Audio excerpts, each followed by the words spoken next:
So guys, আমি গেমে ঢুকছি, ঢোকার পরে আমার ফ্রেন্ডরা আসে বলে গেম খেলবি। পরে গেম খেলতে যখন ঢুকবো তখন আরিফ ভাই এসে বলে কি যে চলো কাস্টম খেলি। তামাস কি ভাই, ইএমপি কিং আমি।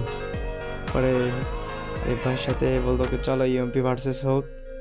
আরিফ ভাইয়ের সাথে ইএমপি ভার্সেস করি। সো গাইজ দেখেন ইএমপি দিয়ে তাদেরকে কেমন পাতাই। সো ভিডিওটা দেখেন, উপভোগ করেন, লাইক সাবস্ক্রাইব শেয়ার করে দেন। ধন্যবাদ সকলকে।